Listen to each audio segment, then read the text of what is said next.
I know the defense is bad. I know everybody's hurt on the defense. But the way this thing ended up, Tony Romo can't do that. You can't. And that one's on him. At least that last part of the game.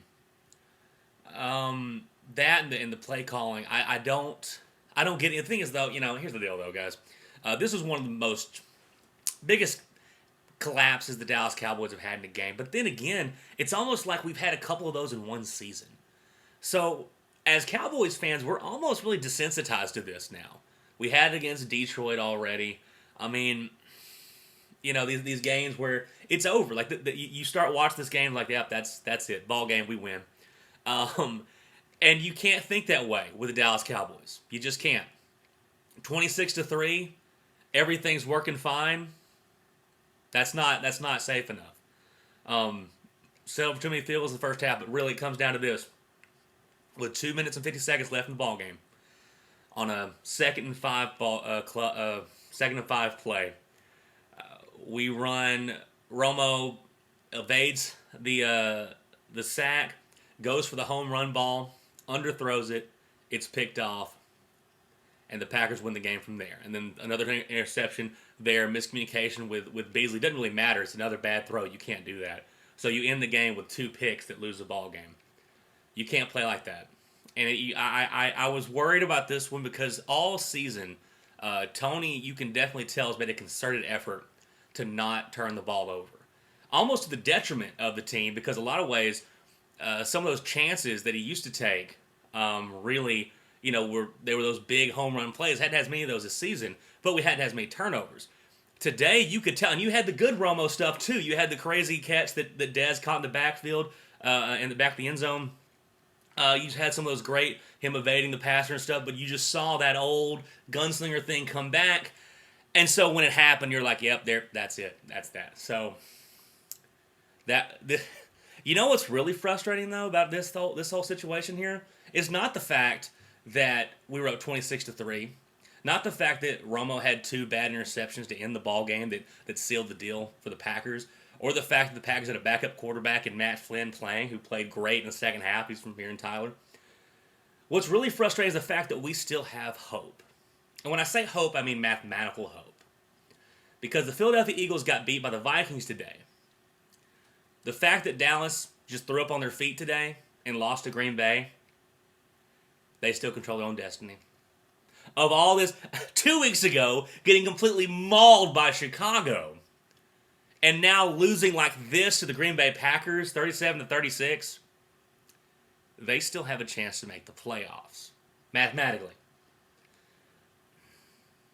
That's probably the most frustrating part of this, is the fact that next week, when we play the Skins, I'm going to be, as a football fan, because I can sit here after the game, and I think most Cowboys fans have been able to really, as you watch this team completely collapse or just not show up in certain games, you try to distance yourself, at least emotionally, from the team. But what happens is, during next week when we play the Skins, I'm going to be right into it. If we're playing well, I'm going to be excited. If not, we'll be distraught or whatever. I will tell you this, and I've been saying this, I think a lot of Cowboys fans have said this before, if the Cowboys do find some way to get to the playoffs, and that's a big if, it really feels pointless, because the Cowboys can't beat a good football team. What good football team have the Cowboys beaten this season? We've beaten everyone in the division. We beat the Eagles, who are now a good team, but at the time we played them, Foles was hurt, all that kind of stuff. The Giants aren't good. The Redskins aren't good. The Raiders aren't good.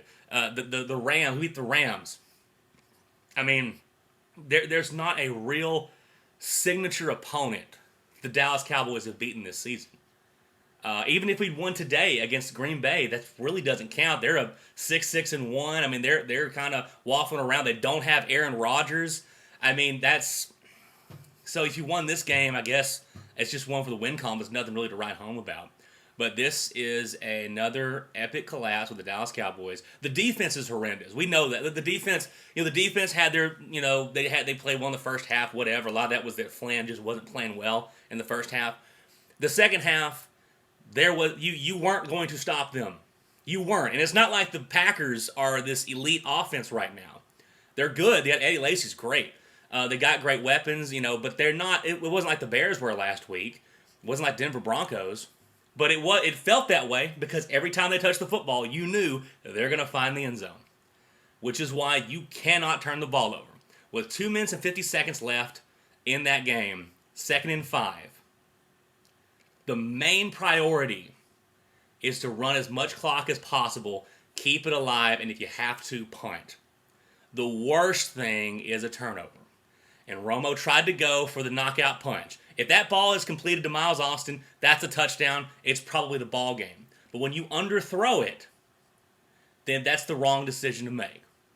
It would have been better if he'd gotten sacked on that blindside hit, as long as it wouldn't hurt, than evade that and make that gunslinger throw that he did. Can't do that. And the thing is, the rest. And DeMar, I don't. The big thing that we're going to talk, other than the Romo interceptions, how did you not give the ball back to DeMarco Murray? How do you see him consistently dominate on the ground? He did it last week in Chicago too. This guy is having one of his best seasons. He's staying healthy this year, and you finally see how great of a running back this guy is. He could be one of the top backs in the league right now, no doubt. But we don't give him the ball enough. He's averaging 7 yards a carry for a while, averaging just a little less than a first down a carry. And we still find a way to not give him the football. Especially in a situation where we've got the lead with less than 3 minutes trying to kill the clock.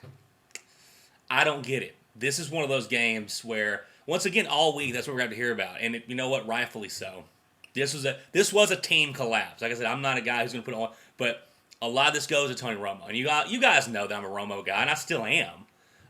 But I'm not blind either. I think there are blind guys who hate Tony. They ignore all the great things he does for this team.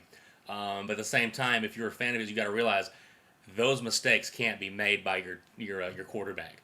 Because I felt overall everybody else on offense did play well. I thought Dez had a great game. Jason had a great game. The receivers were catching balls. Cole was catching the ball. So there wasn't a lot of drops today. And once Romo had a great game for the most part overall, but you can't do that. You can't do that. So yeah, 37-36, Green Bay, after being up 26-3. Cowboys, it's what we do. We'll play Washington next week. See y'all.